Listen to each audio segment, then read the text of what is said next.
ఇవాళైతే కోడిగుడ్ల పులుసు ట్రై చేద్దామని అయితే ట్రై చేశాను. ఇవాళ కోడిగుడ్డు పులుసుకు కావాల్సిన పదార్థాలు 4 ఎండుమిరకాయలు, ఎండు కొబ్బరి, ధనియాలు, మిరియాలు, జీలకర్ర, గసగసాలు ఇవన్నీ వేసుకొని వేయించుకొని మిక్సీ అయితే పట్టుకున్నాను. తర్వాత 4 గుడ్లు తీసుకొని ఉప్పు కారం వేసుకొని వేయించుకుంటున్నానండి. తర్వాత 2 ఉల్లిపాయలు కట్ చేసుకొని అవి కూడా వేసుకొని వేయించుకుంటున్నానండి. గోల్డెన్ బ్రౌన్ కలర్లో వచ్చిన తర్వాత దీంట్లో 4 పచ్చిమిరకాయల చిలుకలు, ఒక స్పూన్ అల్లం పేస్ట్ వేసుకొని పచ్చివాసన పోయేదాకా వేయించుకున్నానండి. తర్వాత ఈ మిక్సీ పట్టిన మిశ్రమం వేసుకొని వేయించుకుంటానండి. మా వీడియో కనుక నచ్చితే లైక్ చేయండి, సబ్స్క్రైబ్ చేసుకోండి. మా పిల్లలు అయితే చాలా ఇష్టంగా తిన్నారు.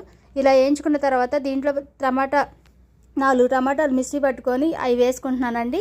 తర్వాత దీంట్లో కొంచెం ఉప్పు, కారం, పసుపు వేసుకొని కాసేపు ఆగి కొంచెం నీళ్ళు పోసుకొని ఉడికినాక దీంట్లోనే కొంచెం ఈ గుడ్లు వేసుకుంటున్నానండి.